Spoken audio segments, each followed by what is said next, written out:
Você sintoniza e fica. Stupid man, aren't you? Fala galera, aqui é Marcelo Rain e esse é mais um produto dos Jogos e Matemática e hoje a gente está aqui para conversar sobre a segunda parte, né, para a gente conhecer um pouquinho mais sobre os elementos de Euclides. E comigo aqui não poderia faltar Léo Rodrigo. Fala pessoal, eu sou o Léo Rodrigo e vocês sabem o que é número que é grandeza? Juliana. Oi galera, meu nome é Juliana e hoje a gente vai falar sobre método sintético euclidiano. Ronan. Fala aí galera, esse aqui é o segundo episódio de 13, porque a gente vai fazer 13 episódios com os 13 livros, certo? Não, deixa eu falar. Ai, maravilha, imagina, né? E quem não pode faltar também é o nosso especialista, o professor Marcelo Amadeu. E aí pessoal, hoje a gente vai tentar entender um pouco qual o papel do Teorema de Pitágoras nos elementos. Bom, gente, então, assim, sem mais delongas, a gente vai passar agora para o primeiro bloco desse episódio, né, que é para a gente conversar sobre o Teorema de Pitágoras. Você está na melhor. Então, passando ao nosso primeiro bloco, né, essa conversa, o Marcelo já puxou aí o Teorema de Pitágoras, né, e relembrar um pouco sobre o que a gente estava conversando do último episódio. O Teorema de Pitágoras, ele está um pouco além, né, assim, vamos relembrar, o Pitágoras, ele está, assim, a ideia do Teorema de Pitágoras, ela já era utilizada antes do próprio Elementos de Euclides. Só que ele é um resultado, de certa forma, relevante dentro do livro, né? Eu acho que isso é uma coisa bacana, né? Agora, o que a gente conversou anteriormente no episódio do Pitágoras, se você não viu, pode dar uma passada lá para ouvir, é que o Teorema de Pitágoras ele tinha uma característica, eu vou botar entre aspas aqui, de certa forma algébrica, que era essa busca de ternos pitagóricos, né? Ou seja, de três números que satisfaçam, ou três grandezas, enfim, daqui a pouco a gente conversa essa ideia sobre número e grandeza, de três objetos matemáticos que satisfizessem aquela condição que um elevado ao quadrado, mais o outro elevado ao quadrado, desce o terceiro elevado ao quadrado. E pelo que me parece, aí de repente a gente vai conversar sobre isso, o Euclides ele dá uma roupagem bem geométrica para esse resultado, colocando ele dentro de um triângulo e falando sobre áreas, né? Acho que de repente, Marcelo, explica um pouco melhor essa ideia aí para a gente, de repente, para debater, né, e todo mundo participar. Beleza. Bom, para a gente entender, o que o Rainha está puxando é lá da nossa discussão que a gente teve no outro episódio, né, acho que foram 2 episódios atrás, que a gente discutiu sobre a escola pitagórica. Inclusive, não pode deixar de falar do Teorema de Pitágoras, que talvez seja um dos teoremas mais ontológicos aí da nossa matemática escolar, né? Pois bem, o Teorema de Pitágoras nos elementos de Euclides, ele é muito diferente do dado aritmético, né, que é encontrar 3 números que satisfaçam essa relação, né, que um número ao quadrado mais outro ao quadrado igual ao terceiro número ao quadrado. Os elementos de Euclides, ele está lidando nos primeiros livros, né, ele está lidando só com geometria. Só depois lá no livro 7 que ele entra com a ideia de números.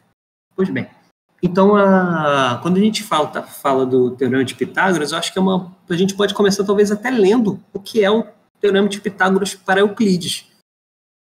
Legal. Vamos fazer isso então? Vamos puxar esse Teorema de Pitágoras aí e eu vou fazer aquele convite / intimidação para os nossos alunos se voluntariarem, não é, Juliana? Para ler o teorema para a gente. Nos triângulos retângulos, o quadrado sobre o lado que se estende sob o ângulo reto é igual aos quadrados sobre os lados que contêm o ângulo reto. Bom, Caso o quadrado... Agora eu vou ler a 48. Ah, tá. Vai. Eu queria só fazer esse comentário, primeiro, antes de a gente ler essa segunda parte, é que o que a gente está vendo aqui, que o teorema está enunciando, é justamente agora um teorema geométrico, falando de triângulo retângulo. E olha o jeito que ele fala, né, que a Juliana acabou de ler, né? O quadrado sobre o lado que se estende sobre o ângulo reto é igual aos quadrados sobre os lados que contêm o ângulo reto. Nota que o que ele está falando ali, essencialmente, tanto que se a gente abrir o diagrama, e aí a gente não consegue fazer isso aqui no podcast, infelizmente, mas se você abrir o diagrama, de repente você consegue botar no Google como é que é o Teorema de Pitágoras original, ele vai fazer um diagrama justamente com quadrados. Ele vai fazer um quadrado em um dos lados, né, que a gente chama de cateto, no outro cateto, e aí fazendo uma manipulação geométrica, ele vai mostrar que aqueles dois ali equivalem juntos ao quadrado da hipotenusa ali. Ponto. Esse talvez seja muito familiar para a gente na escola, porque a gente enuncia, né, da seguinte forma, talvez. Dado o triângulo de lados A, B e C, onde o A seja hipotenusa, então você tem que A ao quadrado é igual a B ao quadrado mais C ao quadrado. A gente costuma enunciar na escola uma expressão algébrica para representar essa situação geométrica. Então, nesse sentido, é um pouco diferente o nosso tratamento escolar com o tratamento que Euclides tem sobre essa proposição. E aí, Juliana, então, você quer falar, Rainha? Ou Juliana, Não, porque esse teorema, ele muitas vezes ele é o clássico que a gente aprende na escola, né? Assim, se você fizer um exercício de tentar a soma dos quadrados dos catetos é igual ao quadrado da hipotenusa, se você pensar que quadrado não é essa entidade, é porque a gente pode pensar em quadrado como uma entidade algébrica e geométrica, mas no sentido de Euclides, pensando em quadrado como essa entidade geométrica, é exatamente o teorema que a gente conhece, assim, é porque o Teorema de Pitágoras, isso também é uma observação interessante, a Juliana vai ler o próximo, digamos assim, é a recíproca dele, ele é um teorema que é C e somente C, né? Algo acontece C e somente C, outra coisa acontecer. E aí a Juliana vai passar a ler pra gente a recíproca do resultado, né? Que é exatamente o 48, não é isso, Marcelo? Isso. Lê pra gente então, por favor, Juliana. Caso o quadrado sobre um dos lados de um triângulo seja igual aos quadrados sobre os dois lados restantes do triângulo, o ângulo contido pelos dois lados restantes do triângulo é reto. E assim, esse enunciado é legal que assim, é exatamente ele falando sobre o ângulo, se aquelas características ocorrerem, então o ângulo, né, que é oposto à hipotenusa, ele vai ser reto, né? O ângulo oposto ao maior lado, ele é reto. Isso. Então, assim... Exatamente o que você falou, né, Rainha? Agora é recíproca, né? O Teorema de Pitágoras, na verdade, é ida e volta. Sim. Dado um triângulo retângulo, então você tem que o quadrado de catetos é igual ao quadrado hipotenuso. E vice-versa. Se você tiver dois lados de um triângulo que o quadrado dele seja igual ao quadrado do outro lado, pronto. Isso é um triângulo retângulo. Essa ideia, Marcelo, eu acho bacana porque ela é a ideia que, assim, o Teorema de Pitágoras ele é muito antigo, a ideia dele é muito antiga, mas eu acho que o que é antiga é uma técnica, ele apresenta uma técnica de se construir ângulos de 90 graus. Né? Imagina que você é um mestre de obra e você precisa construir um ângulo de 90 graus, de alguma forma, para fazer qualquer coisa, sei lá, desde construir a pirâmide, até construir a sua casa. Você não quer a sua casa sendo um losango, você quer a sua casa sendo um quadrado ali, bonitinho e tal, não sei o quê. Então, como você faz um ângulo de 90 graus? E outra coisa interessante, né, como a gente viu anteriormente, todos os ângulos de 90 graus são iguais. Né? A gente não tem dois ângulos de 90 graus, tem um só. E todos são iguais. Então, isso é uma perspectiva bem, bem interessante sobre esse sentido prático da vida, principalmente quando a gente está olhando para a época que a gente está olhando, né? E com relação a isso, eu acho que até vale a pena, de repente, Marcelo, você completa, mas é só olhando um pouco para frente, né? Essa noção que a gente tem do Teorema de Pitágoras hoje em dia, para a noção do Teorema de Pitágoras que o elemento de Euclides apresenta, e o próprio Pitágoras apresentava, assim, existe uma certa diferença entre esses conceitos, até uma certa evolução. Vamos conversar um pouquinho sobre isso, porque eu acho que vale a pena. Pode ser, mas eu vou te pedir para você ser mais específico. Como assim? Porque assim, o Teorema de Pitágoras, assim, de um certo modo, eu entendo ele como o sentido prático da coisa. Ele servia para encontrar ângulos de 90 graus, encontrar ternos, né, digamos assim, para Pitágoras, encontrar ternos que satisfizessem aquela condição. Uhum. E aí você pega o elemento de Euclides e ele relaciona isso a áreas. Existe uma diferença grande entre o tratamento do Teorema de Pitágoras na época de Pitágoras e esse tratamento que o próprio Euclides deu. Tá. Uma coisa que a gente tem que lembrar é o seguinte: esse teorema geométrico, ele inclusive... O próprio Euclides deu. Tá. Uma coisa que a gente tem que lembrar é o seguinte: esse teorema geométrico, ele inclusive...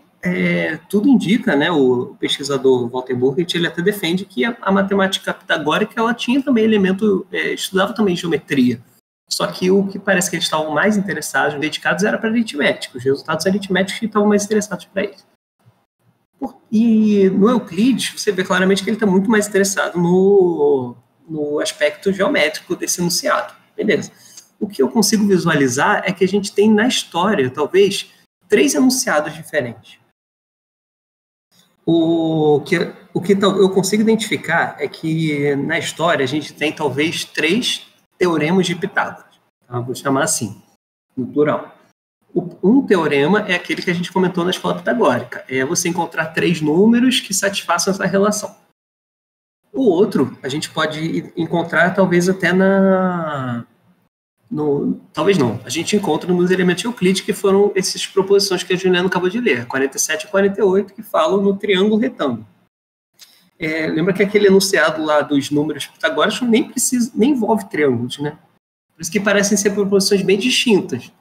E aí a gente tem um terceiro teorema de Pitágoras, que é o que a gente talvez trabalhe na escola, que é o teorema algébrico. Então você pega o lado do triângulo retângulo, o outro lado do triângulo retângulo, pega cada um desses lados e transforma num número, pega esse número e leva ao quadrado, soma esses 2 quadrados e vai te dar o quadrado do outro número, tirou a raiz desse quadrado, você acha o comprimento desse lado. Ponto. Nota, isso é diferente do que o Euclides estava enunciando. Por que é diferente? Porque o que a gente está fazendo aqui, eu estou chamando de um teorema algébrico, é porque a gente está quantificando esses lados e fazendo manipulações aritméticas entre eles, entende? Então você está elevando o número ao quadrado, você está somando os quadrados, depois você vai tirar a raiz quadrada. Tudo isso que a gente está fazendo são procedimentos aritméticos na escola, entende? E é diferente do que o Euclides faz. O Euclides está fazendo ali olhando para literalmente o quadrado que você projetou em cima dos lados, o outro quadrado e o outro quadrado, e aí você pega esses quadrados, eles juntos vão dar dois deles juntos vai dar o terceiro quadrado ali. E tudo isso que ele está fazendo é sem fazer nenhuma quantificação desses valores, tá? E aí, portanto, o que eu vou concluir aqui é até a gente pensar qual é o papel do Teorema de Pitágoras nos elementos. E o papel do Teorema de Pitágoras nos elementos é justamente como a gente está trabalhando com áreas de figuras planas, sem utilizar álgebra, né, sem quantificar esses valores, só reconhecendo aquilo como uma figura geométrica, puramente, em si, o que ele vai fazer, tanto no livro 1 e até no livro 2, ele vai fazer técnicas de como você manipular essas figuras planas, sem você encontrando figuras de áreas equivalentes. Então, o Teorema de Pitágoras diz o seguinte: se você tiver 2 quadrados, eu te dou, você bota esses quadrados juntos, de forma a eles formarem um triângulo retângulo, um triângulo, bota eles lado a lado ali, do lado de um triângulo retângulo, fecha ali a hipotenusa, constrói um quadrado sobre a hipotenusa, pronto. Esse quadrado, o papel do Teorema de Pitágoras nos elementos de Euclides, no final das contas, é você ensinar a somar áreas. E, portanto, você consegue construir uma outra figura geométrica cuja essa figura geométrica é a soma da área de outras 2 figuras geométricas. Entende? Então, esse é a grande importância. Tanto que o livro 2, dos elementos de Euclides, ele vai ensinar para a gente como pegar qualquer figura, vou chamar de polígono, mas ele chama de outro nome, qualquer polígono e transformar esse polígono num quadrado. Mas aí você usa o Teorema de Pitágoras e você consegue somar aqueles quadrados todos e aí pronto. É assim que vai fazer o tratamento de áreas sem utilizar álgebra. Então, antes para o nosso próximo bloco, eu vou fazer uma provocação aqui, que eu queria ouvir a opinião aí de quem tá tá quietinho aí no canto, sem falar muito, mas que tem uma demonstração própria aí do Teorema de Pitágoras, né? E aí, Rony, como é que funciona essa ideia aí? A sua demonstração, ela se caracteriza como nesse universo aí que o Marcelo O apresentou? público não sabe, mas o Ronan, ele apresentou a 301ª demonstração do Teorema de Pitágoras. 32ª, professor. Respeita a minha história, por favor. A ideia, na verdade, foi bem... Ele perdeu horas e horas, né, Ronan? Para falar a verdade, eu fui para um encontro, aquele encontro da UF, professor. E aí, quando eu voltei, eu estava só inspirado e peguei e fiz. Eu já estava tentando alguns dias, mas aí eu peguei e fiz. E foi bem nessa linha mesmo. Eu peguei a área de quadrados, aí construí outros quadrados dentro, somei, tirei, subtraí áreas, até que eu cheguei numa relação que concluía como o Teorema de Pitágoras. Mas o que eu queria, na verdade, entender é o seguinte: o professor ele falou que existiram 3 formas de ver o Teorema de Pitágoras. Uma forma onde é puramente numérica, que seria a forma da escola pitagórica, uma forma algébrica, que é a forma que a gente vê na escola, a ao quadrado mais b ao quadrado igual a c ao quadrado, e uma forma, vamos dizer assim, euclidiana, que seria a ideia de você manipular áreas de forma a chegar numa figura nova. Isso não poderia dar para a gente uma ideia de que tudo na matemática sempre vai ter 3 formas: uma algébrica, uma aritmética e uma geométrica?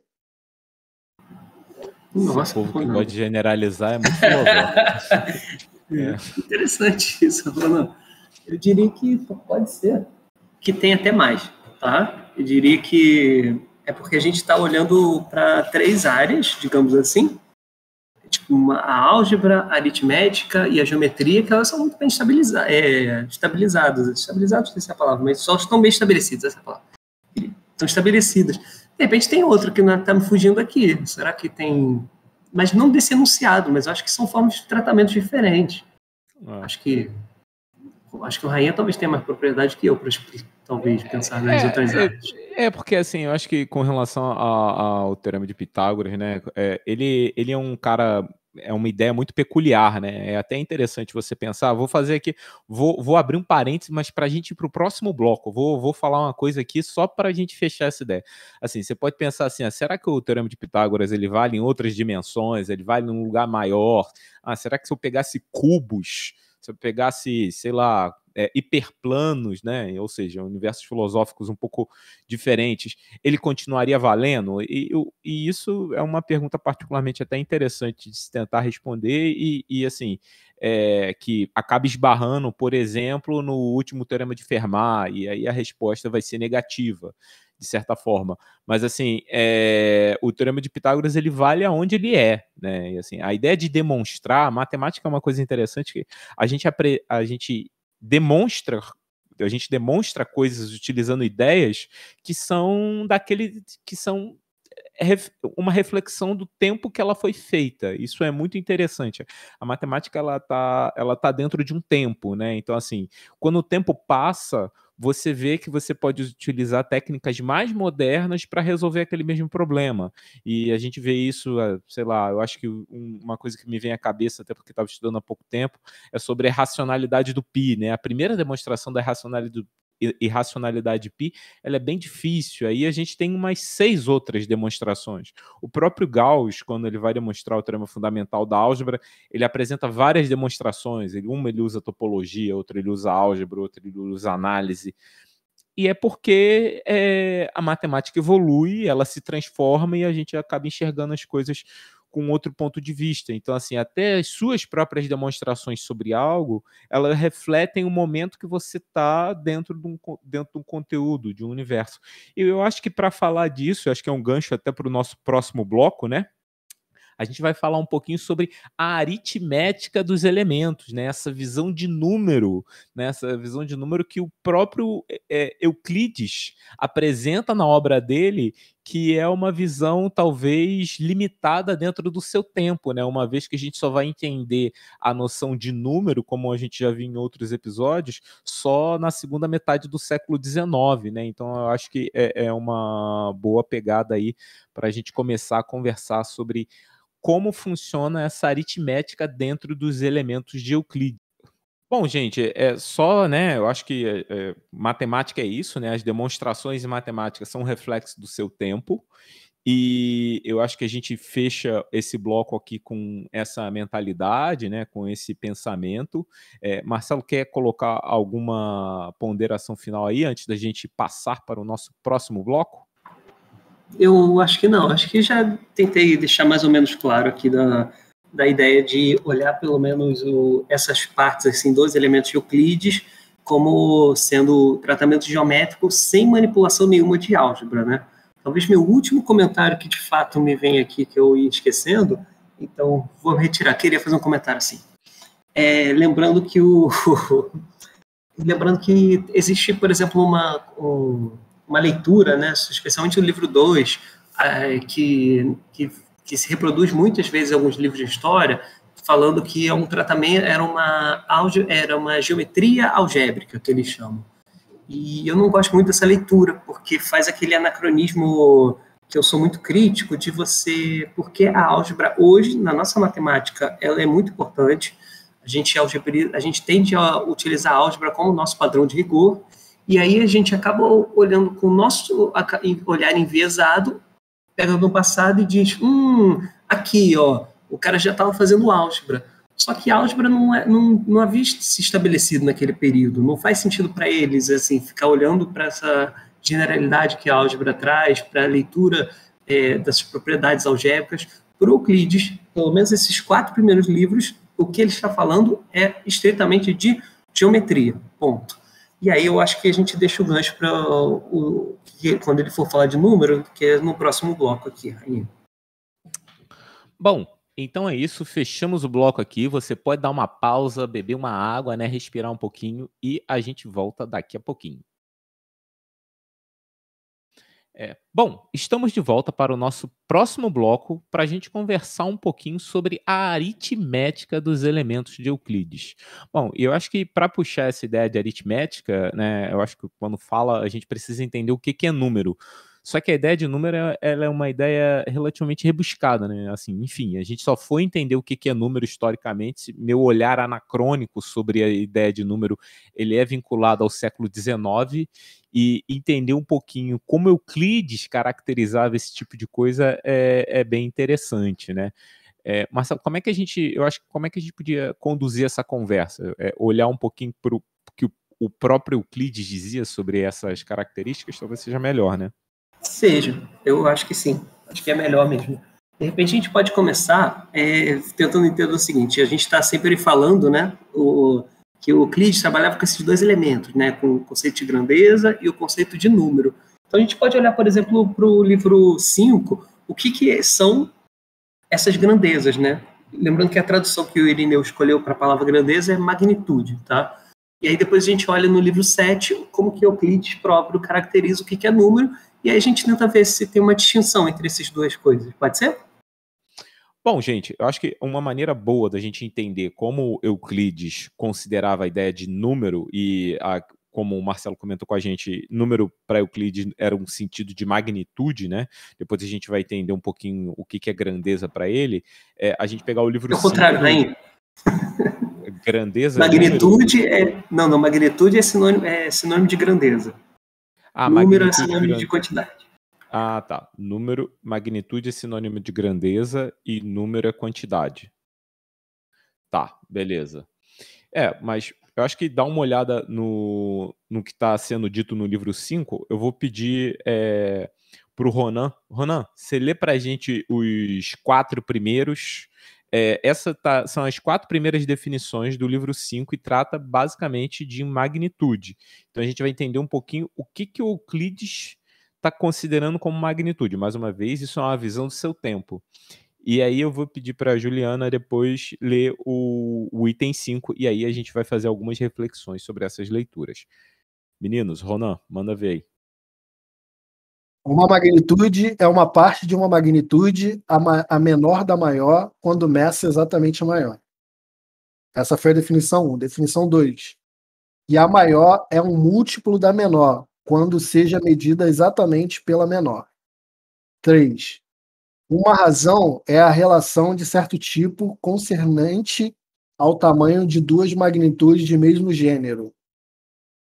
Quarta, magnitudes são ditas ter uma razão entre si, aquelas que multiplicadas podem exceder uma a outra. Isso aqui é para quem duvidava que Euclides falava grego, né? A gente consegue ver que de fato ele fala grego. Pois é, gente, ó, é horrível, é muito pouco intuitivo o que ele está falando aí, tá? Mas para mim sempre me salta aos olhos o seguinte: ele nunca define o que é uma magnitude precisamente, ele deixa em aberto isso, mas ele coloca pelo menos nesses 4 primeiras definições, estabelecendo talvez uma relação entre elas. E a 3, por exemplo, me chama muita atenção, porque ele fala: uma razão é a relação de certo tipo concernente ao tamanho de duas magnitudes de mesmo gênero. Então, ó, ele está estabelecendo, além do, digamos assim, o que são magnitudes, está estabelecendo a noção de razão entre magnitudes. E a razão, ela só faz sentido se as magnitudes forem do mesmo gênero. O que quer dizer ser do mesmo gênero? Essas magnitudes ou grandezas, o que a gente está querendo dizer, ele se apropria no livro dele, essencialmente comprimentos, essencialmente são áreas, essencialmente são volumes. Então, isso para ele são grandezas ou magnitudes. E nesse livro 5 ele vai estabelecer uma teoria de proporções entre essas magnitudes. E aí eu acho que eu convido agora a Juliana para a gente ler o quinta definição, que ela é mais longa que as outras.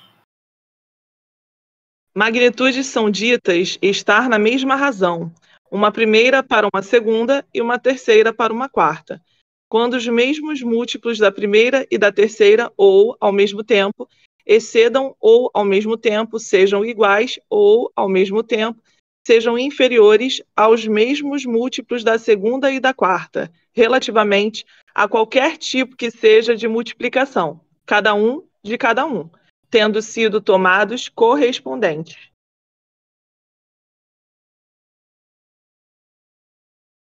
Gente, eu vou te falar, cara, eu ouço essas definições, eu leio as definições do Euclides e eu me sinto lendo um livro de direito.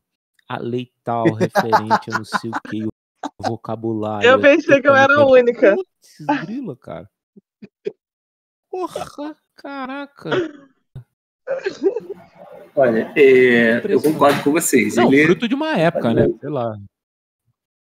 Mas você vê, né, como os livros didáticos desenvolveram, né? A gente reclama todos os livros didáticos, mas, nossa, ainda bem que a gente não usa esses livros do século III a.C. Como os livros didáticos não tinham nada de didático. Marcelo, mas Agora vocês entendem porque que naquela época tinha tanta guerra, né? Mas... Porque ninguém entendia ninguém. Exatamente. Gente, mas ó, não, isso aqui é para a gente se confundir um pouco, mas é para também esclarecer, como diria Tom Zé. O objetivo aqui dessa definição um pouco é você tentar ver que as proporções entre si, elas podem ficar meio que 3 possibilidades. Ou elas vão ficar uma maior que a outra, ou vai ficar uma menor que a outra, ou elas podem ficar iguais umas às outras, tá? Ele está estabelecendo um pouco aquela... Como é que chama? Tripartite? Não, né? Tricotomia. Tricotomia, pronto. Ele está estabelecendo ali tipo um jeito de você estabelecer essa tricotomia, dizendo que uma grandeza, se você pegar 2 grandezas, elas vão ter uma dessas 3 relações, uma maior que a outra, uma menor que a outra, ou podem ser iguais entre si também. Ponto. Isso é um tratamento que ele vai fazer para proporções, tá? No livro 5 e no 6. E aí a gente pula, eu convido a gente a pular para o livro 7. Por quê? Porque fazer o contraste entre o tratamento que ele está fazendo ali para grandezas e agora o tratamento que ele vai fazer para o novo objeto que ele vai trazer agora, que seriam os números. Então, para isso, eu sugiro a gente começar, inclusive, com a primeira definição do livro 7. O que é número? Quem se aventura ali para a gente? Bom, Ronan, então agora a gente vai tratar um pouquinho sobre a ideia de número, né? Antes foi a ideia de grandeza, como o Marcelo explicou pra gente, e vamos dar uma olhadinha nessa ideia do próprio Euclides, né? O que está no livro 7 do Euclides, sobre o que ele caracteriza como essa ideia de número, né? O que a gente conhece hoje como aritmética. Ronan. Certo. Primeira definição. Unidade é aquilo segundo o qual cada uma das coisas existentes é dita uma. Segunda, e número é a quantidade composta de unidades. 3. Um número é uma parte de um número, o menor do maior, quando meça exatamente o maior. Beleza. Ó, Beleza? nota que eu... Beleza. Vamos tentar entender o que a gente acabou de ler. O que eu acho que está claro para a gente aqui é uma distinção, pelo menos não sei se ficou para quem está ouvindo isso pela primeira vez, mas para mim fica mais ou menos estabelecido que são duas coisas distintas. O conceito de unidade e o conceito de número. Então, para Euclides, e assim como é um tema recorrente na geometria grega, Euclides não é o único a fazer isso, a unidade nunca é vista como um número. Número é quase um sinônimo de pluralidade, né? Uma quantidade múltipla. Então, se você tiver várias unidades juntas, isso é um número, mas se você tiver uma sozinha, é uma unidade. Tá? Então, tem essa primeira caracterização que distingue o que são números. A outra coisa importante é que, quando a gente estava falando de magnitudes, Euclides nunca falou de unidade. E a unidade é uma característica específica dos números nos elementos de Euclides. Por quê? Porque o número ele é justamente uma pluralidade de unidades. Ele é um composto, é um múltiplo de unidades. É nesse sentido que se distingue, então, o que são grandezas do que são números. Então, números é isso. Ele tem parte de uma unidade e você constrói todos os números. Grandezas não. Grandezas não tem uma unidade mínima, né? Olha, mas vou te falar que essa definição 3, né? Um número é uma parte de um número, o menor do maior, quando meça exatamente o maior. Cara, isso aí me lembra só aquele meme assim, eu não entendi foi nada. Caraca, não faz o menor sentido assim a frase. Mas, enfim, tá tudo certo. É a visão do cara. Eu acho que quando a gente não consegue expressar direito aquilo que a gente vê, a gente escreve coisas redundantes sobre algo, entendeu? Eu acho que isso é algo comum, assim. Você não consegue expressar com palavras, e aí você escreve essa maluquice aí. Bom, parece, tá. Eu continuo defendendo que o Euclides não é tão maluco assim. Tem partes do Euclides que são horríveis de ler, mas eu vou te dizer que essas partes nem são as piores, assim, essas três definições de números. Eu vou tentar explicar como que eu entendo essa terceira, tá?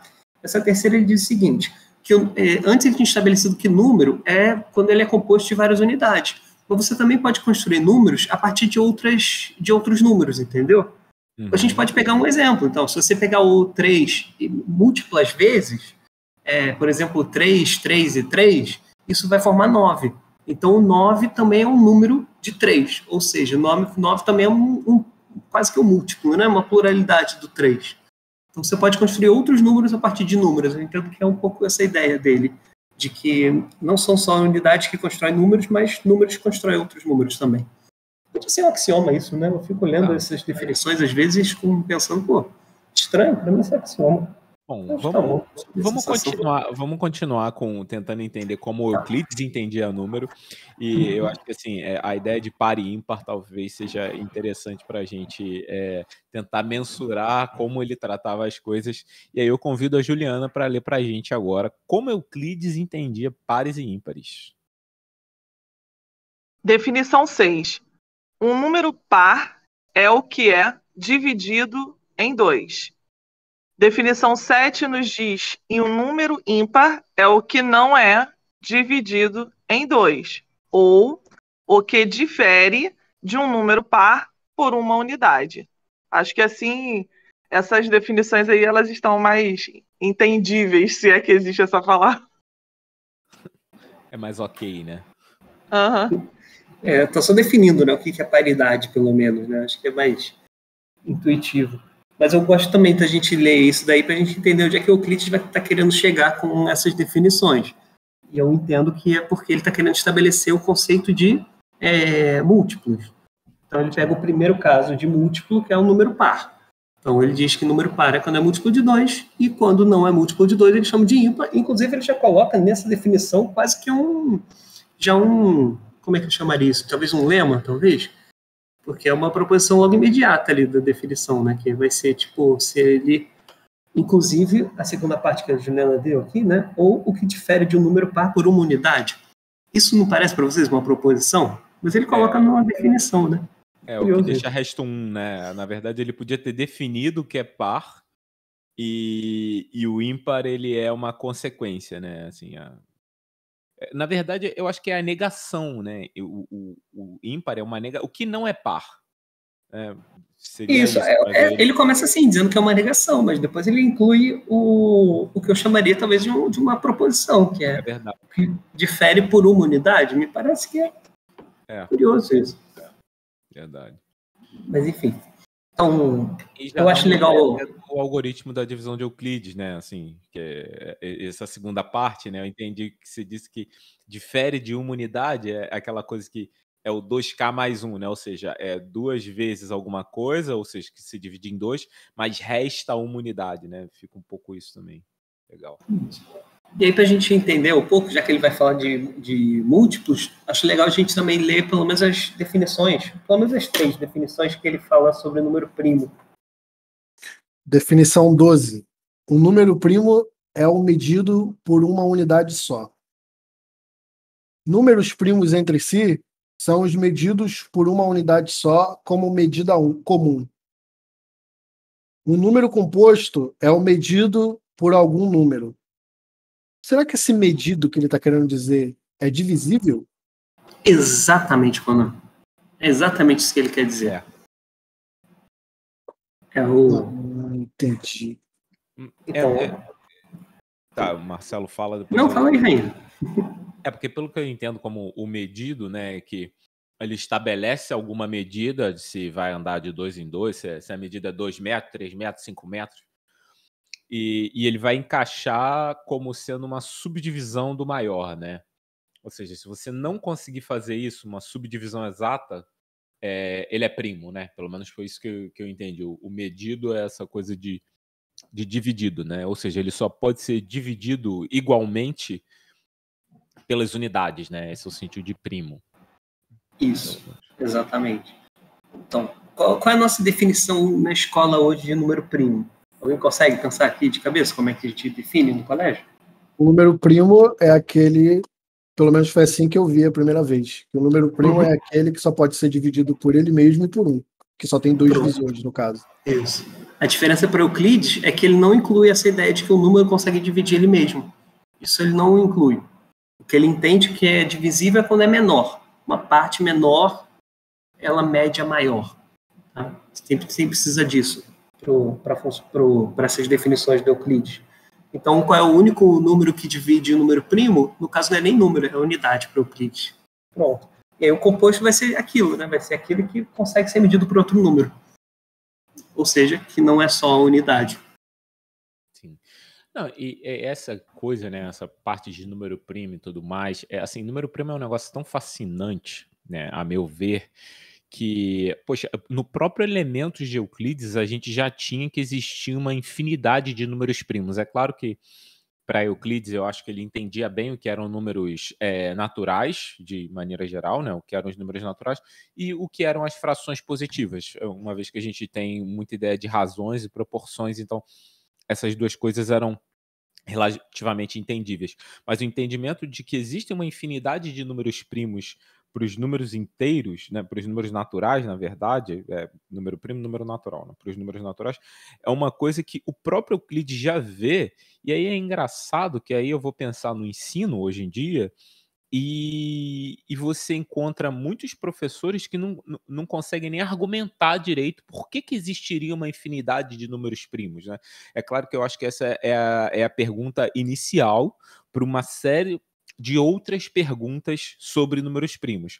Eu vou dar essa resposta aqui sobre a infinidade de números primos, até para você, professor, aí que, enfim, mas por que tá falando isso? Mas explica aí, fala então por que né? Porque falar é fácil, quero ver provar. Então, só para você ficar com a ideia aí, que a gente existe, por que existe uma infinidade de números primos? Supõe que existe uma quantidade finita. Assim, na verdade, você podia botar P1, PN, mas vamos botar P1, P2, P3, tá? Só para escrever. Então, você tem P1, P2, P3. Esses são os seus únicos números primos. Então, se você pegar, ou seja, qualquer outro primo, ele pode ser medido, ou pode ser decomposto, ou pode ser fatorado como sendo um produto desses 3 números que eu estou te dizendo. Então, você pegou lá P1 vezes P2 vezes P3. Você chamou esse número de X. Agora você soma 1 a ele. Então você tem x mais 1, que é P1 vezes P2 vezes P3 mais 1. O ponto é que quando você fizer a divisão de P1, desse número x, pelos números primos que você tem, que é o P1, P2 e P3, independente do número que você faça, você vai encontrar resto 1. Né? Quando você dividir x por P1 vai dar resto 1, por P2 dá resto 1, por P3 dá resto 1. Ou seja, esse número não pode ser decomposto pelos números primos que você tem. Ele sempre deixa um resto, ou seja, ele só pode ser decomposto pela unidade. Consequentemente, esse número que você acabou de criar, esse x aí, ele é primo. A ideia é você fazer isso com P1, PN, né? Mas assim, eu acho que com P1, P2, P3 deu para entender. Bom, a gente tem alunos aqui, eu me fiz entender, gente, pelo menos? Sim. Tá, Rainha, bom. eu acho que você não só fez se entender, como você está utilizando, inclusive, o próprio argumento do Euclides. O Euclides, você deu uma atropelada aqui, que a gente estava no livro 7, agora pulou para o livro 9, para a gente contextualizar o leitor. Esses 3 livros, né, o 7, o 8 e o 9 dos elementos, eles estão trabalhando com teoria de números. É muito parecido com o conteúdo, inclusive, que a gente estuda na universidade. Na disciplina, no nosso curso a gente chama de aritmética, ou em outros cursos às vezes se chama de álgebra 1, ou às vezes chama de teoria dos números, literalmente. É o estudo sobre esses números inteiros. Só que o Euclides está trabalhando só com números positivos, então tem essa pequena distinção. Eu ia convidar alguém para ler aqui, o Ronan pode dar uma lida, de repente, na proposição 20 do livro 9, que é justamente o que o Rainha acabou de explicar, só que com as palavras do Euclides. Vamos tentar ver como é que o Euclides enuncia isso? Claro, professor. Também é interessante ver como que os gregos, né? A gente pode falar assim, já que o Euclides era grego, como eles faziam para dizer que algo era infinito sem necessariamente usar a palavra infinito. Porque o que Euclides diz é o seguinte: os números primos são mais numerosos do que toda a quantidade que tenha sido proposta de números primos. Muito bom, né? Ele não fala em nenhum momento os números primos são infinitos. Ele só fala, não importa quantos números primos você acha que existam, existe mais. Sempre mais. É muito bom. É diferente, né? A gente, na nossa matemática, a gente trabalha muito com um conceito bem estabelecido de infinito. Mas nota como que você pega os elementos, o Euclides nunca fala de infinitos, né? Ele fala de numerosos. Quase que um outro jeito de falar é tão grande quanto você queira, sabe?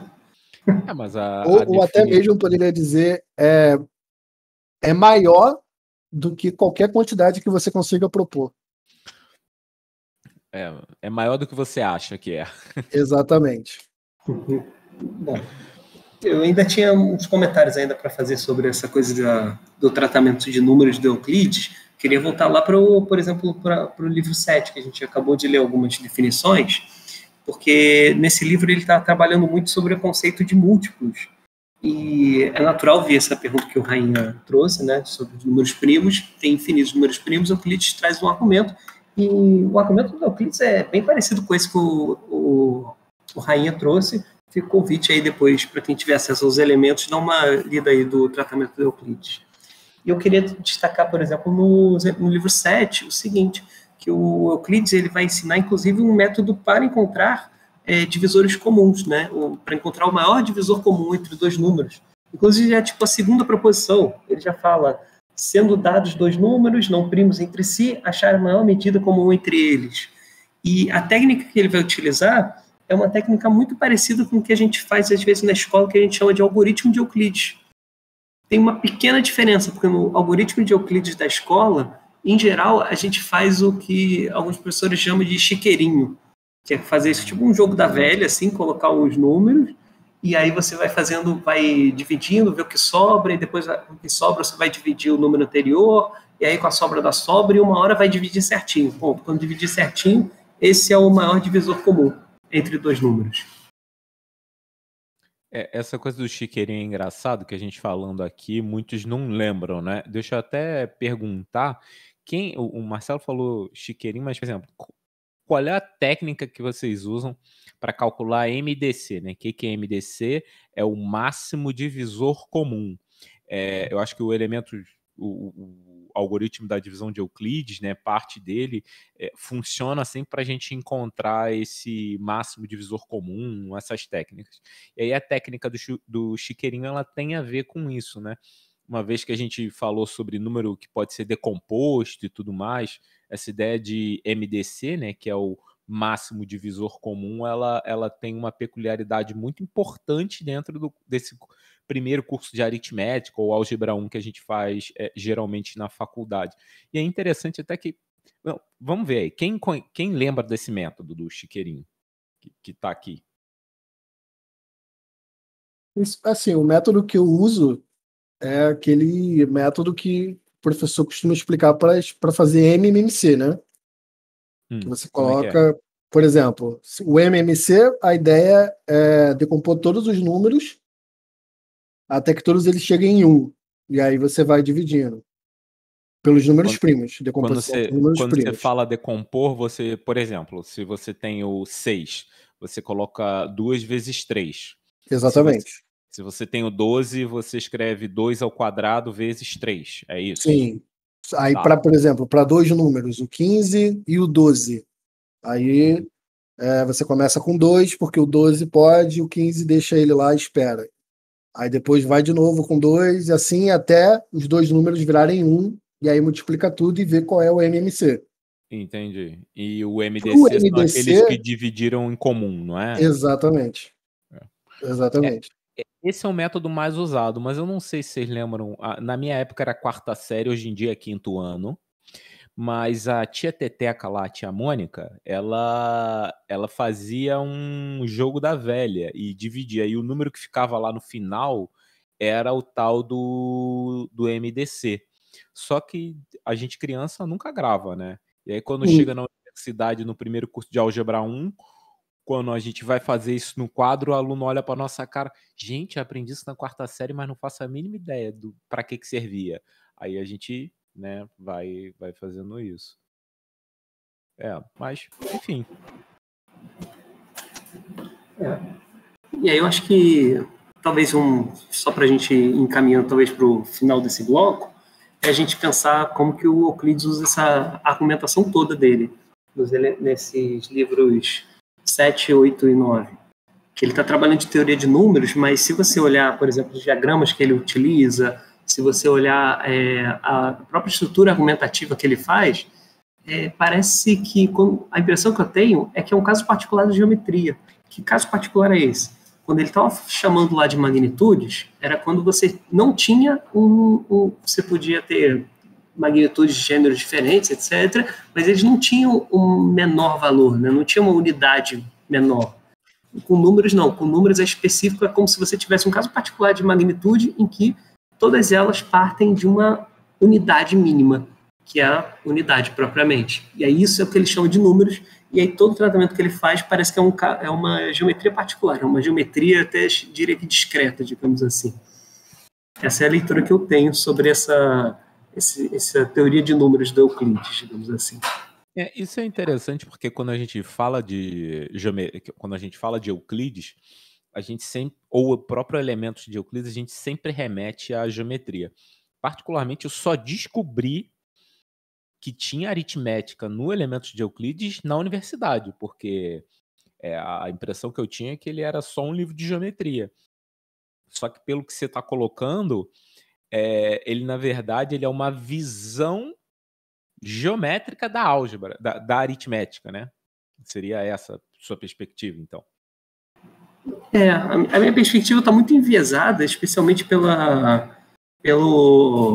digamos assim, como que outros matemáticos se apropriavam se apropriaram dos elementos de Euclides. Então, o que a gente vê na historiografia, eu acho que foi um tema recorrente que a gente trouxe aqui em outros momentos, aqui em outros episódios, é a gente olhar como que a geometria costuma ser o padrão de rigor para essa galera, inclusive para o próprio Euclides. Euclides parece que está utilizando aquilo que está bem estabelecido para a geometria, e agora ele vai pegar o caso particular, que são os números.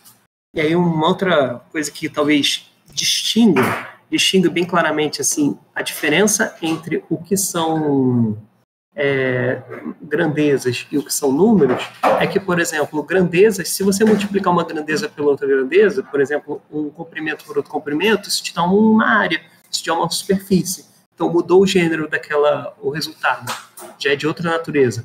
E aí, se você, por exemplo, pegar agora 3 segmentos e multiplicar esses 3 uns pelos outros, vai dar tipo um volume, né? Vai dar uma figura espacial. E nos números, não. Nos números, se você pega um número e multiplicar por outro número, vai dar um outro número. Ele, digamos assim, ele não parece que não tem dimensão, né? É uma coisa, entidade diferenciada, outra característica que distingue os números das grandezas. Bom, Marcelo, eu acho que com isso a gente fecha esse bloco, né, sobre um pouco do entendimento da aritmética e dos elementos de Euclides.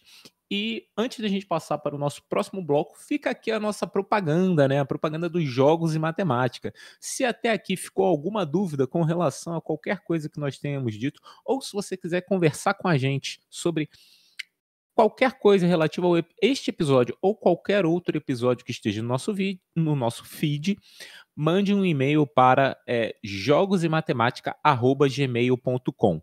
Você também pode encontrar a gente no Instagram, no @jogosematemática. E fique atento às nossas redes sociais, porque este ano, no Rio de Janeiro, os Jogos e Matemática vão oferecer 4 cursos com jogos inéditos, beleza? Então, assim, você fique atento às nossas redes sociais e é isso. Fique atento às nossas redes sociais. Bom, agora vamos dar um tempinho e a gente passa para o próximo bloco, beleza?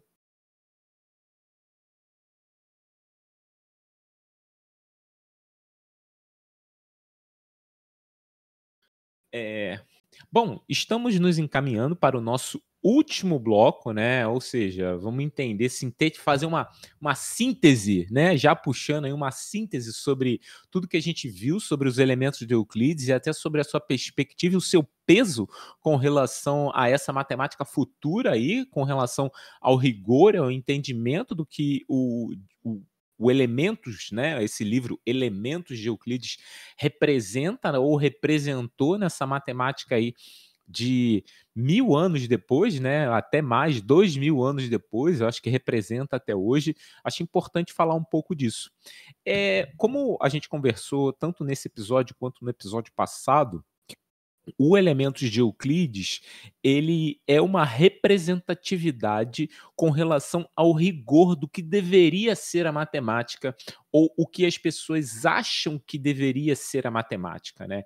E isso é uma perspectiva muito interessante. Essa ideia do rigor ou de como o Euclides, como o Elementos de Euclides tratou a matemática com relação às suas proposições, demonstrações, definições, ela é carregada até hoje, né? Se a gente for considerar vendo um livro de matemática, eu não vou colocar um livro didático de matemática desses que a gente tem na escola, porque ele está passando por uma espécie de transformação e muitas vezes ele acaba não tendo essas características. Mas se você pega um livro de álgebra usual de matemática, desse que você compra no IMPA, né?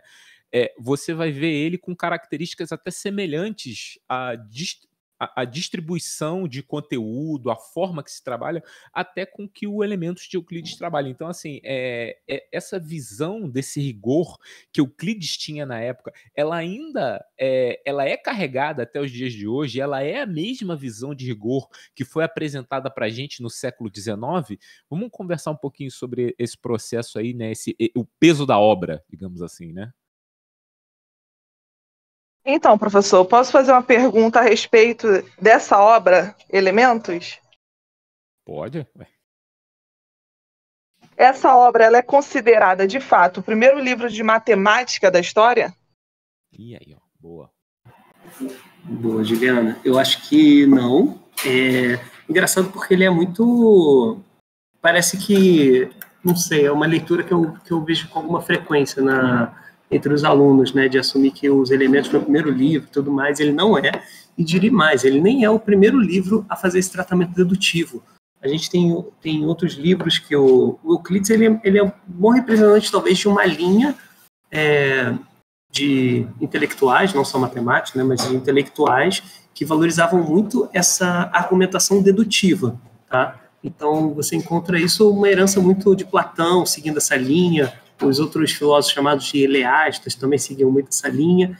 E o que Euclides está fazendo ali é mais um livro de matemática. A gente encontra outros livros falando de geometria, outros livros falando de aritmética, antes de Euclides. O que ele vai fazer é uma síntese de alguns resultados a partir de elementos que ele chamaria de elementos básicos, que seria a circunferência e a reta. E aí, quais propriedades que a gente consegue tirar desses dois elementos? Bom, ele escreve 13 livros para trabalhar só com esses elementos.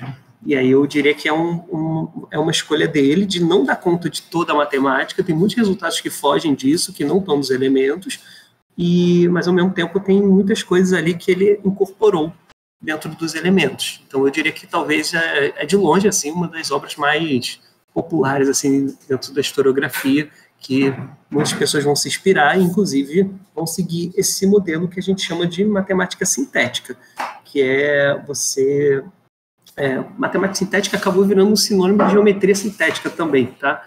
Que é você sempre fazer essa argumentação dedutiva a partir de propriedades que você já tem bem estabelecido. Então, eu fiz essa demonstração aqui anterior, agora eu vou para a próxima, e partindo sempre desses axiomas. Essa é uma forma de fazer matemática, e existem outras formas de fazer matemática. Tá? Deixa eu puxar um gancho aqui, até a partir da pergunta da Juliana. Assim, a gente já entendeu que ele não foi o primeiro livro de matemática, ok. Mas ele é um livro didático? Eu posso caracterizar o Elementos de Euclides como um livro didático, se eu pensar nele como a gente pensa nos livros didáticos hoje em dia? Porque ele foi adotado em todos os lugares, né? Europa toda e tal. Não, ele não é um livro didático, mas apesar de ter sido utilizado como tal durante muito tempo, tá? Especialmente se você pegar o modelo de ensino nas universidades medievais, se você olhar séculos 17, 18 até o 19, você encontra o Euclides sendo se apropriado mesmo como se fosse um livro didático, mas ele não é, tá, gente? Como a gente comentou na outra parte dos elementos, né, no outro episódio, os elementos de Euclides, ele é uma leitura muito seca. Ele começa com as definições, axiomas, postulados, proposição 2, e não dá nenhum significado para nada disso. Não diz ao leitor aonde é que ele quer chegar, ele me parece muito mais um formato de enciclopédia, né? Mas não uma enciclopédia qualquer, uma enciclopédia dedutiva, tá? Uma enciclopédia numa certa ordem que faz sentido porque você vai utilizar os resultados que você demonstrou anteriormente.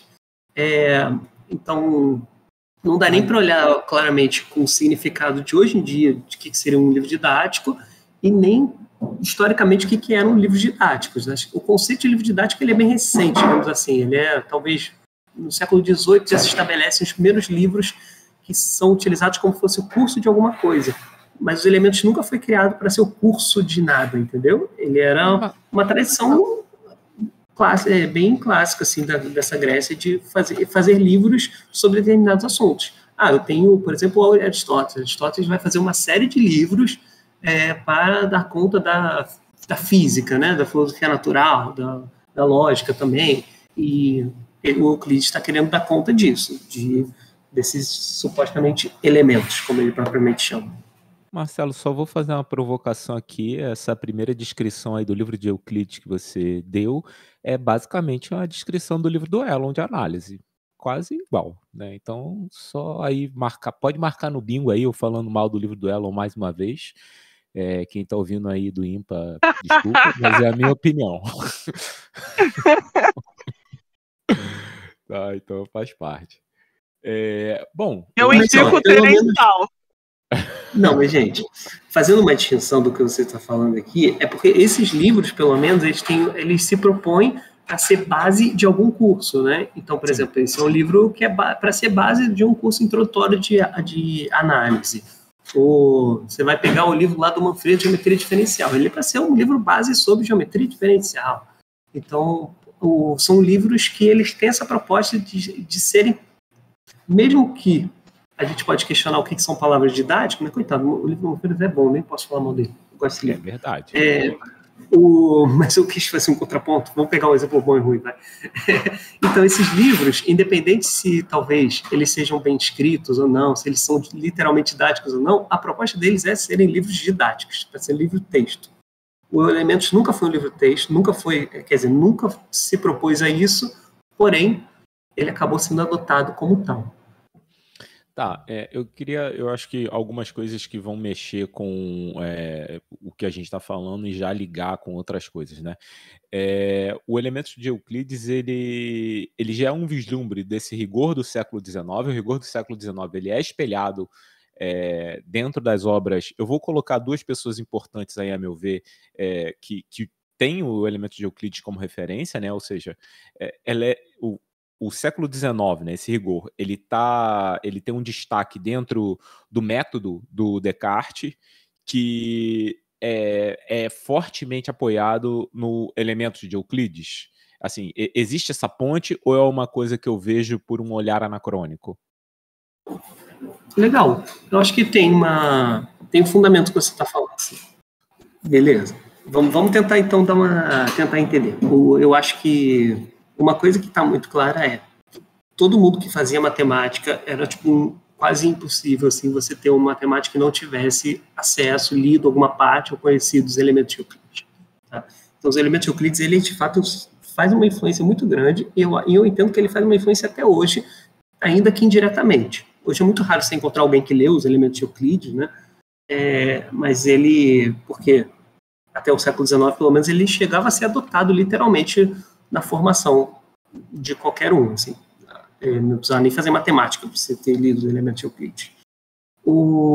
Agora, o que eu entendo é o seguinte, existe um novo padrão de rigor que se estabelece no século XIX, que ele, de fato, ele se inspira muito nesse modelo axiomático, que claramente esse modelo axiomático está muito bem estabelecido por conta do Euclides. Ponto.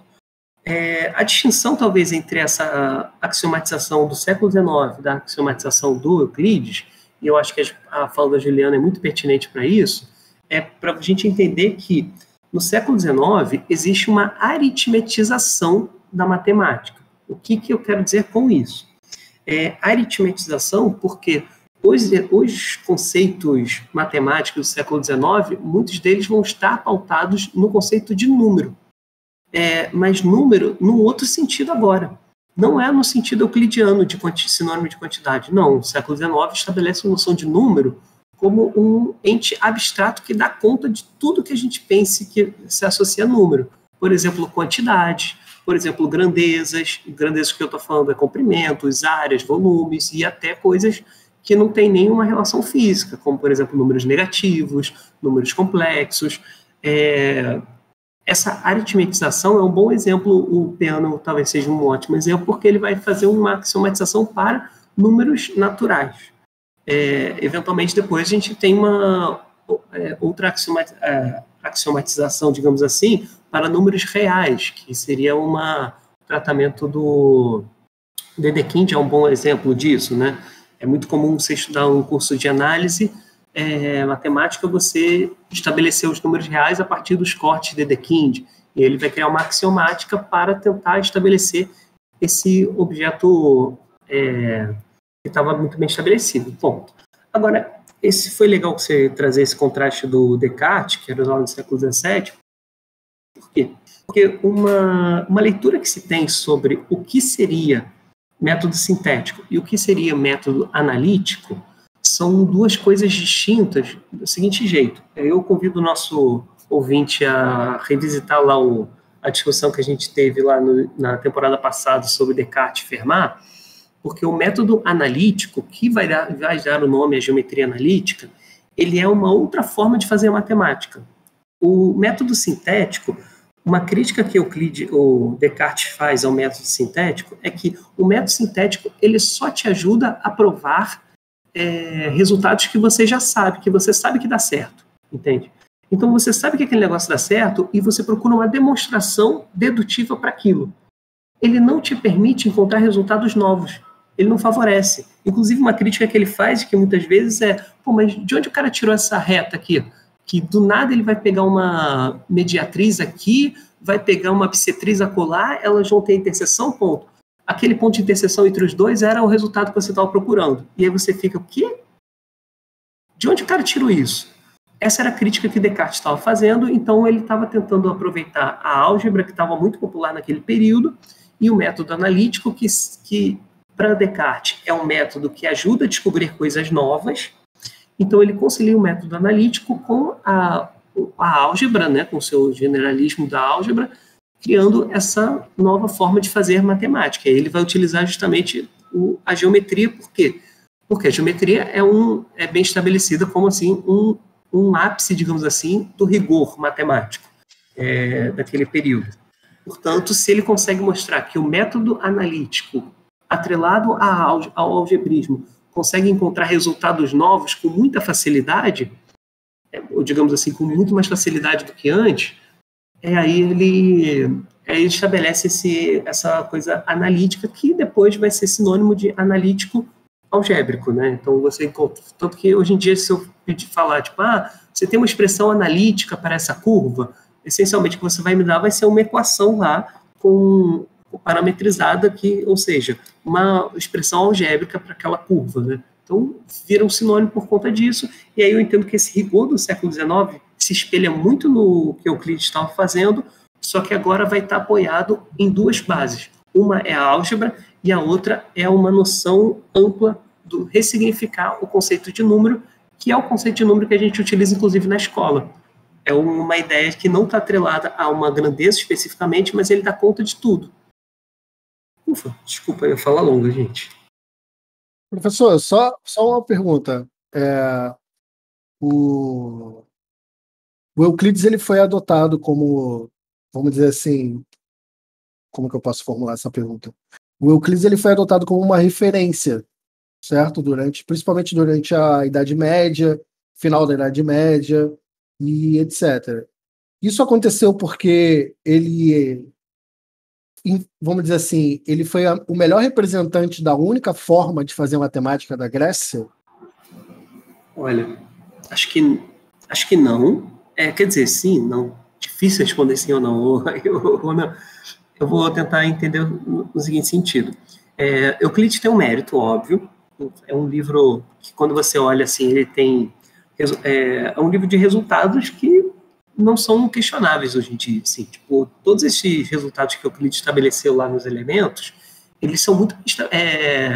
até hoje estão válidos. Nunca mudou isso, né? O que acontece, talvez, é a forma de fazer matemática. E aí, por exemplo, quando a gente está olhando um texto histórico, em matemática, a gente acaba tendo um certo olhar de sempre olhar o resultado e ver, nossa, Euclides já tinha feito esse negócio há tantos anos atrás. Mas não é só o resultado que importa na matemática, mas é o método também que importa. E eu diria que, em boa parte, tem mérito, sim, porque é um livro muito bem estruturado, tá? Ele não dá para fazer quase nenhuma crítica a esse livro, assim, nesse sentido. O que acontece é que ele acaba sendo eleito também, digamos assim, quase como uma Bíblia, né? Existe um historiador que gosta de chamar, ele tem um conceito, um historiador da matemática chamado Højrup, Jens Højrup, dinamarquês ele fala que é o princípio do grande livro.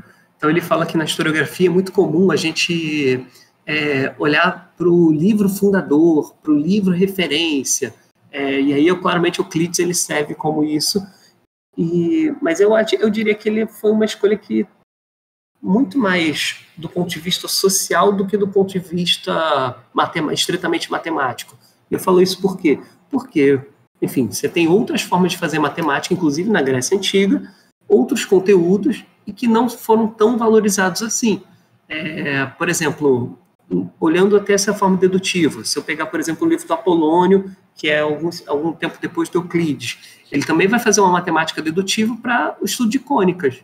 E se você olhar na historiografia, esse livro ficou meio marginalizado durante muito tempo, até no século XVII, em que você começa a associar o movimento, a descrição do movimento de corpos, por exemplo, aquele arremesso oblíquo com uma cônica, e aí começa a se desenterrar, começa a se valorizar aquele assunto por conta dessas outras demandas. Então, eu diria que ele foi eleito mais por um ponto de vista social do que por um ponto de vista estritamente matemático, tá? O do Euclides. Mas é claro, as duas coisas eu acho que elas conciliam, e como o Euclides ele faz esse tratamento muito bem amarrado, ele é tido como referência e você vai ver um monte de gente fazendo, inclusive pessoas fora da matemática. O melhor caso, nem lembro se eu citei isso no outro episódio, mas acho que eu posso ter citado, né? O filósofo, o Baruch Spinoza, ele faz um tratamento de filosofia ao modo dos gregos, né? Fazendo uma filosofia dedutiva, partindo de axiomas e tudo mais. Se você pegar tipo, aquele livro Princípios Matemáticos, Filosofia Natural, do Newton, ele vai fazer um estudo da mecânica só com uma forma de Euclides. A gente for pegar, por exemplo, a geometria do Descartes, não tem nada de axiomático ali. Ele está fazendo uma matemática de outra forma.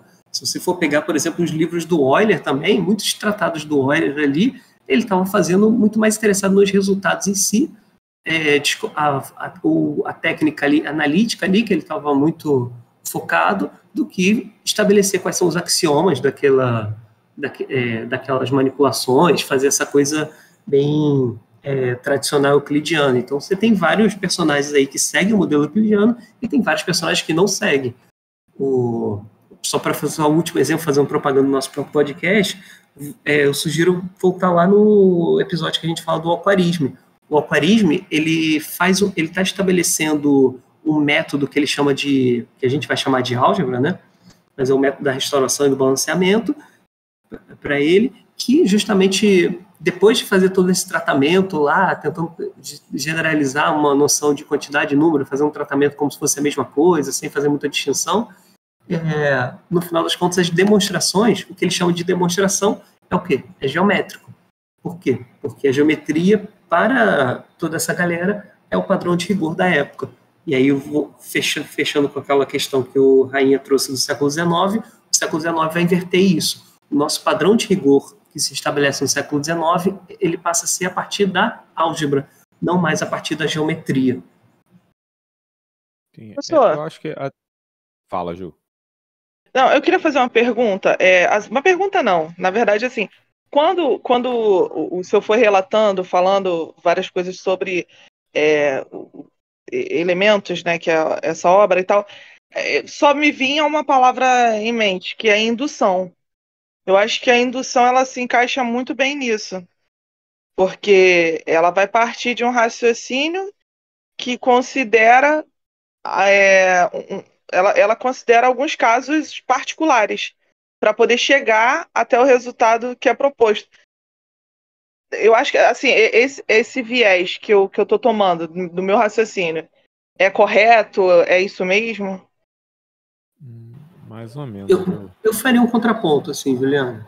Eu faria um contraponto no seguinte: eu acho que o argumento indutivo, né, que é você pegar casos particulares e depois buscar uma generalização, ele é muito valioso no sentido pedagógico, né? É muito bom para você abordar, talvez, em sala de aula, quando você está estudando um assunto pela primeira vez, mas ele segue mas ele não diria que é um padrão, talvez que na fase, vou passar a bola para o Rainha depois, tentar se colocar melhor, que acho que ele tem mais propriedade que eu, que é você olhar, tipo, a indução é o momento que você está, por exemplo, estabelecendo uma conjectura. Aí você faz o teste para um caso, o teste para outro caso, o teste para outro caso, e você pensa, talvez temos um teorema aí. E aí depois você vai para a parte dedutiva, que é tipo, ok, dado esses objetos de forma geral agora, será que eu consigo fazer uma argumentação que concretize a minha conjectura?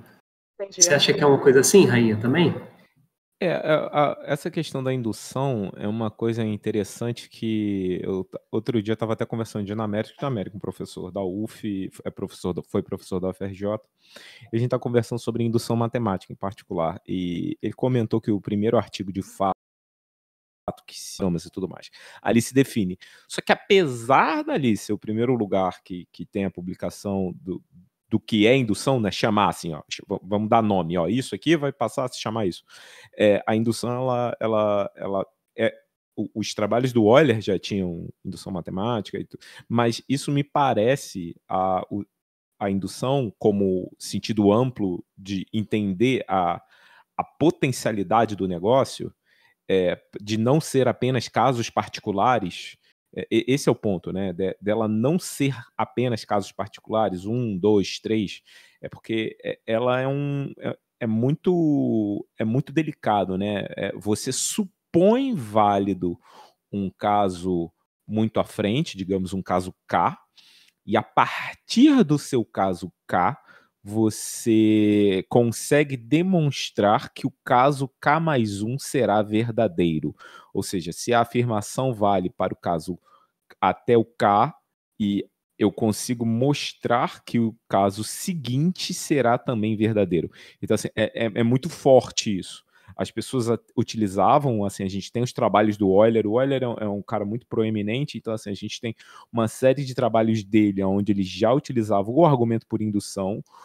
O Bernoulli, você já via alguns trabalhos dele com argumentos por indução, só que não tinha um nome, era só uma técnica, e ela não tinha nome nem nada, assim, só entendia-se que a técnica era verdadeira. Mas os únicos trabalhos que eu tenho ideia sobre essa dinâmica de entender que se fazia desse jeito, já é uma coisa que coloca os Bernoulli, né? Eu acho que na verdade é o Johann, né? Que foi o orientador do próprio Euler, e o Euler e aí depois você encontra no trabalho de outras pessoas, mas o Bernoulli e o Euler são os dois que têm essa noção do que estão fazendo, né? Que não é só e vale aí por diante, né? Ou seja, que a coisa se torna de fato real. Eu não vejo muito o elementos ou as ideias de Euclides como tendo esse conceito. Acho que de repente vale até um episódio, uma pesquisa, só o sentido, né, a evolução do sentido da indução matemática, né? Acho que é uma coisa Então, mas aí o senhor usou uma palavra, a evolução. Eu vejo que essa evolução toda, ela chegou até um determinado lugar a partir desse princípio, desses elementos, né? Que eu acho que, assim, como o senhor falou, a linguagem ela é um pouco redundante e tal, mas ela foi se desenvolvendo. Sim. E aí, como eu citei os axiomas de Peano, que eu acho que nada se cria, tudo se copia, ou acredito que tudo se desenvolva. E nisso que eu quis chegar, entendeu?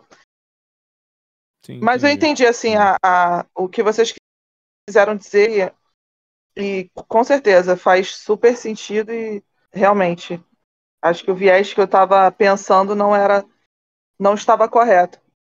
É porque indução é uma explosão, né? Assim, eu vejo indução, rapaz, é uma das coisas que eu acho mais incríveis dentro da matemática. Assim, você propõe uma coisa que vale por você a rigor tá vendo ali o negócio que você viu os exemplos, né? Vale para 5, 6, 7. Aí você não pode dizer que então vale para todos. Não pode. Você precisa conseguir esse argumento, né?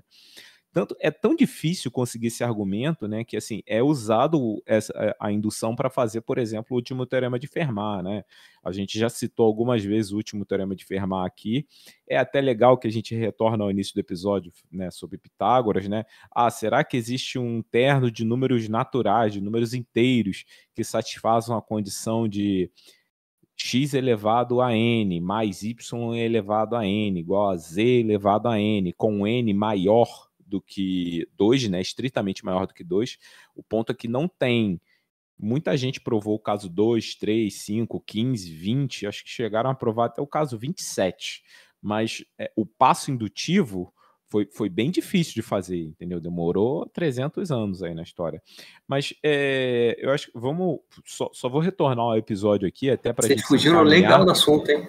Não, senão vai demais. Depois você reclama que o episódio fica enorme.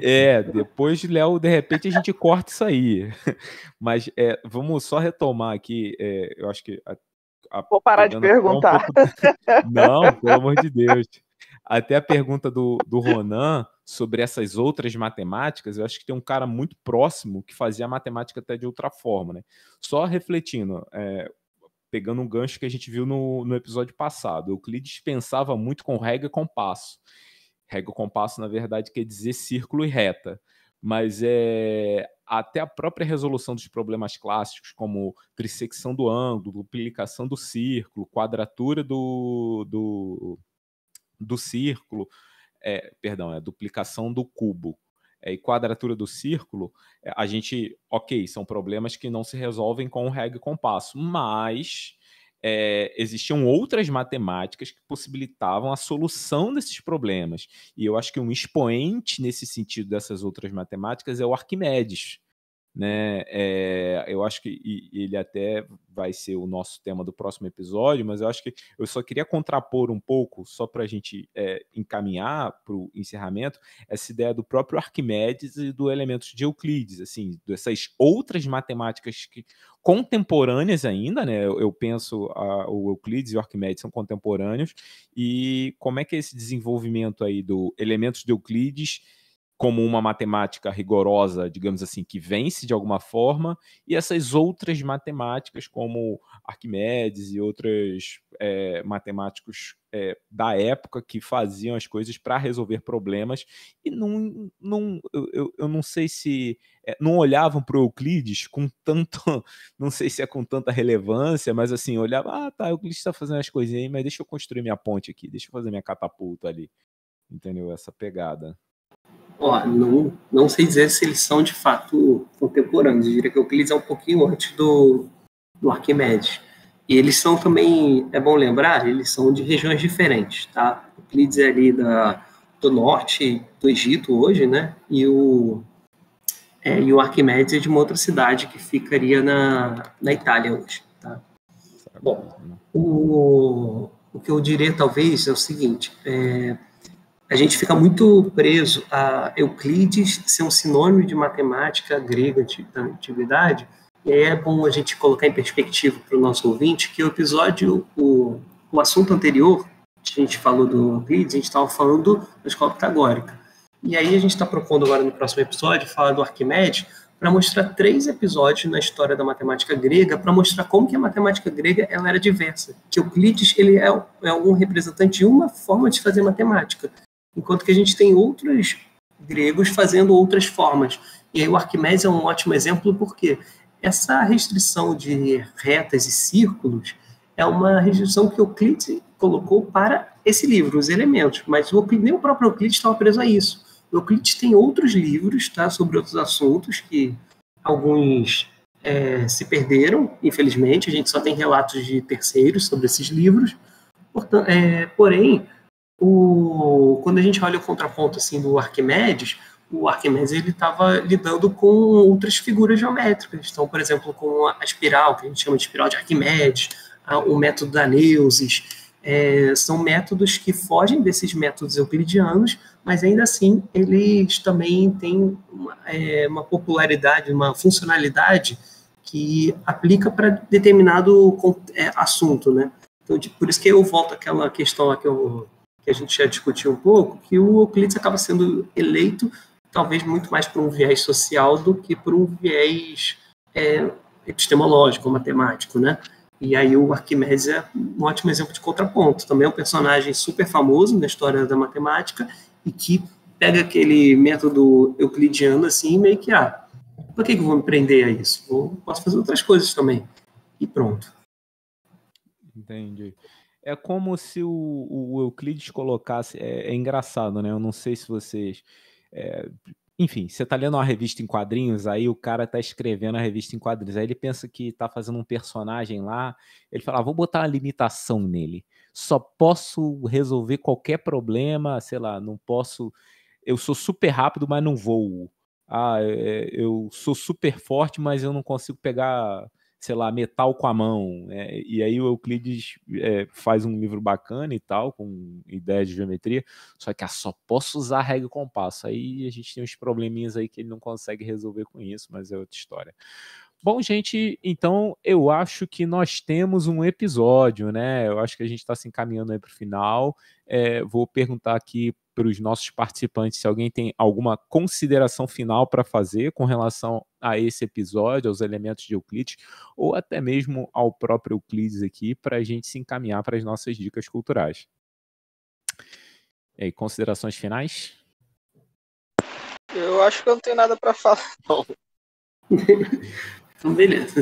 Então, não tem Tá, então, beleza. Eu já fiz a minha agora, não vou.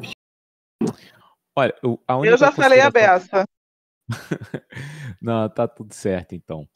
Bom, gente, então é isso. Temos um episódio, foi muito bom estar com vocês. E agora, para a gente finalizar, né, vamos para as nossas dicas culturais, né, que não pode faltar. Prepare o bloco de notas do seu celular, porque agora vem as dicas culturais. Hoje falando de cinema. Bom, galera, a minha dica cultural de hoje é o Alice in Borderland, que está com uma temporada nova na Netflix aí. Bom, se você está escutando isso na data da publicação, você vai ver que a temporada é nova. Se você está escutando isso depois, você vai ver que a temporada já não é tão nova assim, mas é super interessante, tem enigmas matemáticos e tudo mais, então assim, é bem na pegada dos jogos e matemática, só que é claro que é regado com muita trama, morte, sangue, como toda boa série coreana, beleza? Então fica aí a dica, se essa série tá na locadora vermelha, que é Alice in Borderland. Bom, o próximo aqui, Léo, qual a sua dica? A minha dica cultural de hoje é o filme Até o Último Homem. Ju, agora com você. Bom, a minha dica tem uma página, né, no caso da PUC, www.pucsp.br,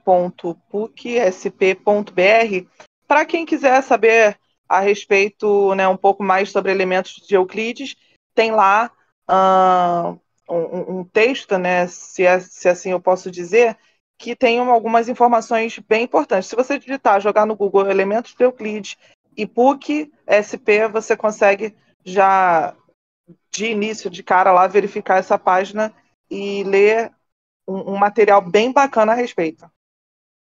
Ju, você pode me mandar o link pelo, né? A gente conversa aí no DM, e aí eu vou postar o link na descrição desse episódio. Então, se você está ouvindo, vai estar na descrição do episódio também. Bom, Ronan, sua dica de hoje. A minha dica vai ser um filme que também está na locadora vermelha. Se chama Mosul, M-O-S-U-L.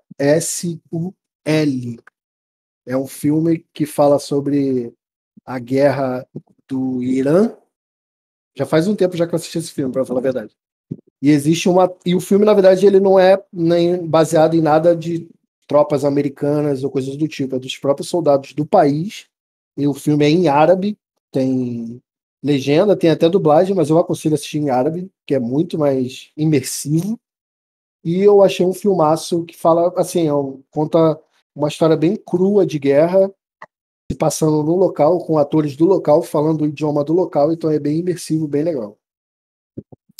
Bom, Kate, a sua dica de hoje? Então, a minha dica cultural de hoje é o filme O Jogo da Imitação. É um filme de 2014, não sei se vocês já viram, que fala sobre um matemático também, que ele foi contratado aí para solucionar códigos nazistas. É muito bacana o filme. Isso é um clássico. É a história do Turing, né? É isso aí, de Alan. É muito legal. A história do Turing é excelente. Eu não sei se ainda tem a locadora vermelha. Mas não estamos recebendo um centavo da locadora vermelha, hein? Deixar claro aí, apesar das dicas aí. Beleza? E pra gente fechar a nossa última dica cultural, o Marcelo Amadeu. Bom, a minha dica de hoje é também mantendo o tema do podcast, era falar sobre um outro podcast chamado O Estado da Arte, que tem um episódio chamado Os Elementos de Euclides. E eu recomendo muito esse episódio porque um dos convidados é o próprio Irineu Bicudo, que é um pesquisador falecido já há poucos anos, que ele fez essa tradução dos elementos de Euclides para o português e é amplamente acessível aí no nas livrarias, essa versão que ele produziu. Então é bom você ouvir da própria fonte, né? Eles têm uma pegada um pouco diferente da nossa aqui, e eu então acho que é uma, não diria uma leitura, né? Como é que eu vou chamar isso? Uma ouvida? É uma ouvida complementar aqui ao nossos 2 episódios aqui.